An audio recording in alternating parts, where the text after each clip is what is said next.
Mi hermano me quitó el negocio de mi padre y se burló de mi miseria por una década, pero ahora que está por ir a prisión soy su única salvación. Todo empezó así. Mi padre, Manuel, era un hombre que creía en el trabajo duro y en la justicia directa. Él fundó un taller mecánico especializado en motores diésel que era la referencia en todo el estado. Yo, Julián, pasé toda mi adolescencia bajo los chasis, manchado de grasa y aprendiendo el oficio desde abajo. Mi hermano menor, Facundo, siempre fue diferente. Él prefería las camisas planchadas, el aire acondicionado de la oficina y buscar atallos para todo. Hace 10 años, cuando mi padre sintió que sus fuerzas fallaban, decidió dejarme el taller en vida. Él sabía que yo amaba el negocio y que los clientes confiaban en mi diagnóstico. A Facundo le dejó una propiedad comercial y una suma importante de dinero para que montara su propia empresa de suministros. Pero Facundo no quería montar nada, él quería el taller. Decía que yo era solo un operario con suerte y que él tenía la visión empresarial para convertir el taller en una franquicia millonaria. Poco después de que mi padre falleciera, Facundo apareció con un abogado, un hombre llamado Dr. Peralta. Me presentaron un documento que supuestamente mi padre había firmado semanas antes de morir, bajo fuertes sedantes por su enfermedad. Era una cesión de derechos donde Facundo se convertía en el socio mayoritario y administrador único, dejándome a mí solo como un empleado con un sueldo básico. Yo no tenía dinero para abogados caros en ese momento. Mi padre se había gastado mucho en su tratamiento y yo confiaba en la palabra de mi hermano. Cuando intenté reclamar, Facundo me lanzó una caja con mis herramientas a la calle frente a todos los empleados. Recuerdo sus palabras exactas: vete de aquí, Julián. Este lugar necesita un cerebro, no un mono que se ensucia las manos. Busca un refugio para indigentes, porque con tu mentalidad de pobre no llegarás a ningún lado. Me quedé en la calle. Durante 10 años, tuve que empezar de cero. Lavé platos, trabajé como chafe y finalmente, ahorrando cada centavo, logré abrir mi propio local de repuestos en un barrio humilde. Fue una década de sacrificios extremos. Mientras tanto, veía desde lejos cómo Facundo transformaba el taller de mi padre en Diesel Luxury.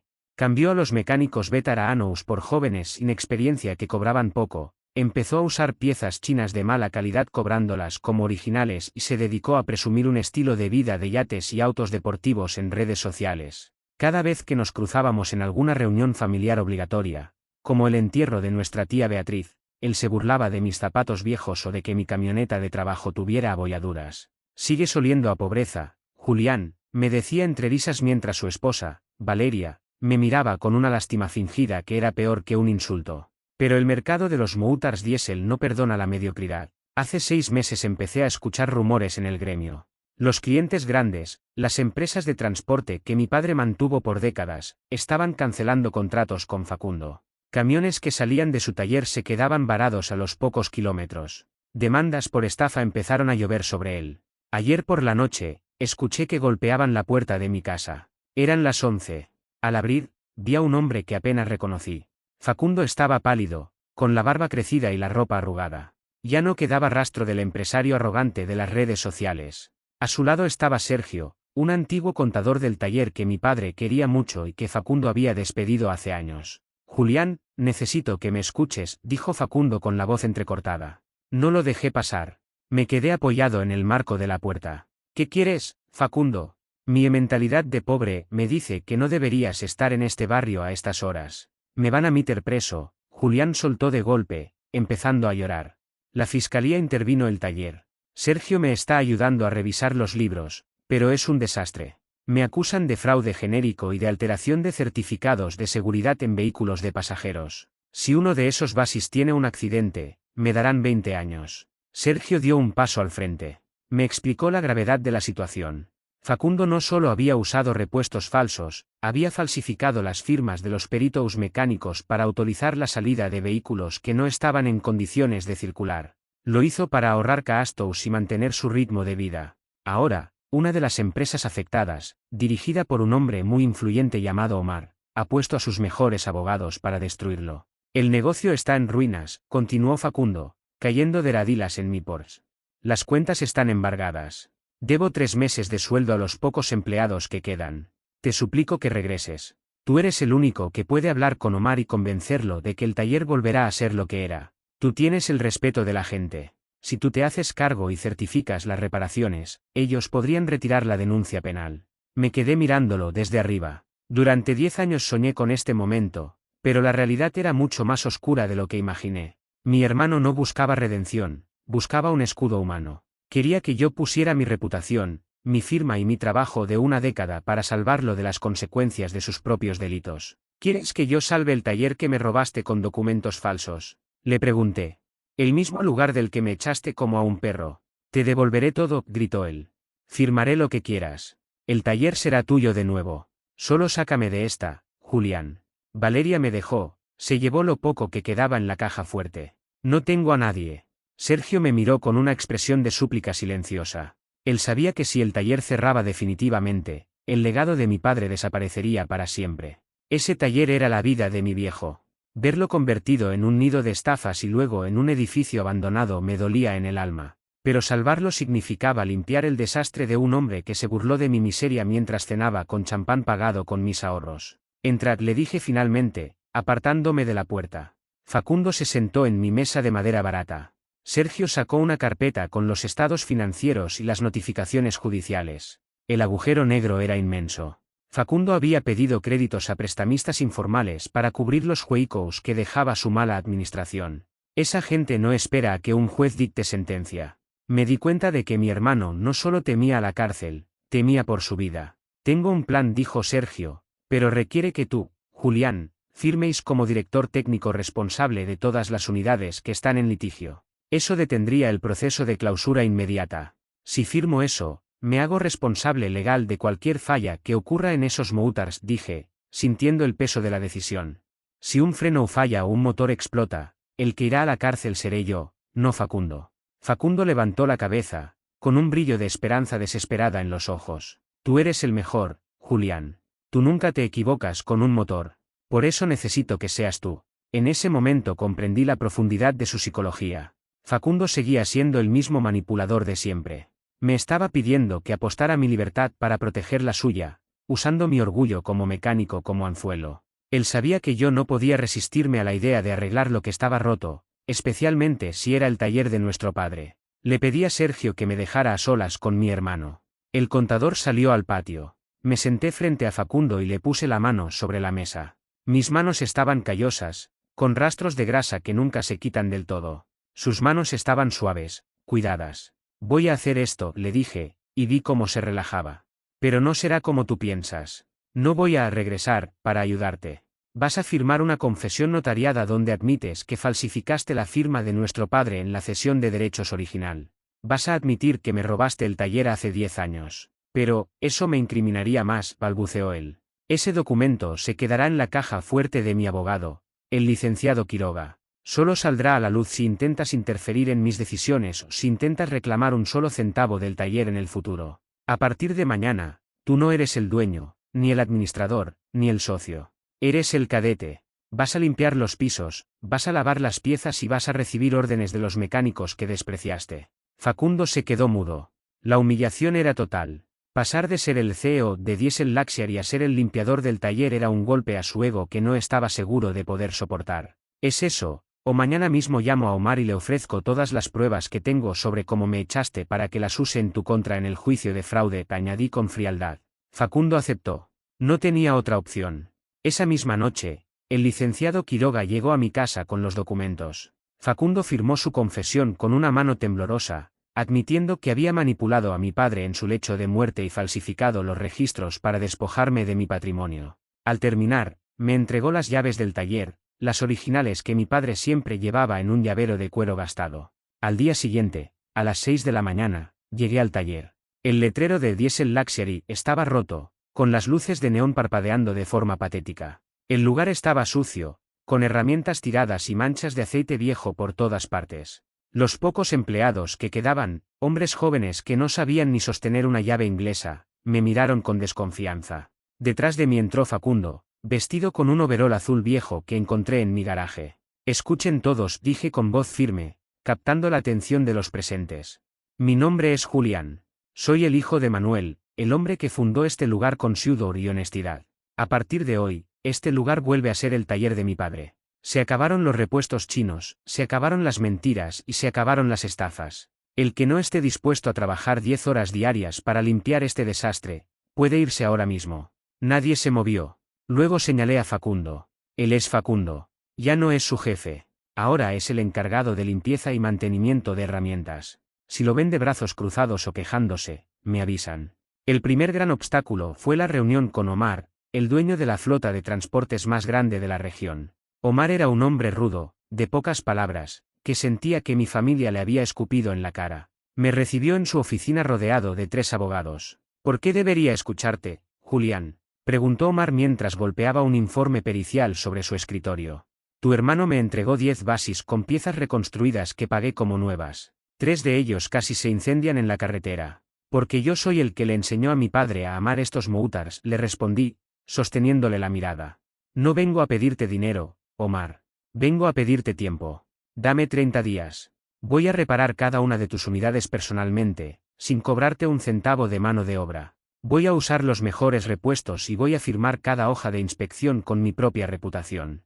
Si después de eso no estás satisfecho, yo mismo le entregaré a tus abogados las pruebas necesarias para que refundas a mi hermano en la cárcel. Omar se quedó en silencio un largo rato. Me conocía desde que yo era un niño. Suspiró y aceptó el trato, pero con una advertencia: si fallaba, no solo iría tras Facundo, sino que me demandaría a mí por complicidad. Regresé al taller y empezó el trabajo real. Fueron semanas de no dormir. Trabajaba 16 horas diarias bajo los moutars. Mis manos volvieron a estar permanentemente negras de grasa, pero por primera vez en 10 años, sentía que estaba en mi lugar. Facundo, por su parte, vivía un infierno personal. Tenía que limpiar los baños, barrer el aserrín con aceite y lavar las piezas oxidadas con queroseno. Los antiguos empleados, al ver que él ya no tenía poder, lo ignoraban o le daban las tareas más desagradables. Lo vi llorar varias veces en el rincón del almacén. Pero no sentí lástima. Recordaba cada noche que pasé contando monedas para pagar la renta mientras él subía fotos cenando en restaurantes caros. Su psicología seguía siendo la de un parásito. Intentaba pedirme indalantos de un sueldo que apenas le alcanzaba para comer, alegando que Valeria lo estaba llamando para exigirle dinero. Dile a Valeria que venda las joyas que compraron con mi herencia, le dije una tarde mientras ajustaba un inyector.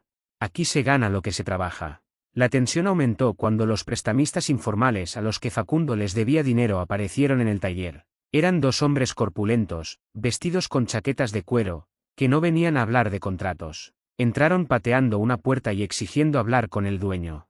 Facundo se escondió detrás de una de las prensas hidráulicas, temblando como un niño. Me limpié las manos con un traipo y salí a enfrentarlos. Él ya no es el dueño, les dije, señalando a Facundo, que intentaba hacerse invisible. Este negocio ha cambiado de manos legalmente. Sus deudas son personales, no de la empresa. A nosotros no nos importan tus papeles, mecánico, dijo uno de ellos, acercándose peligrosamente.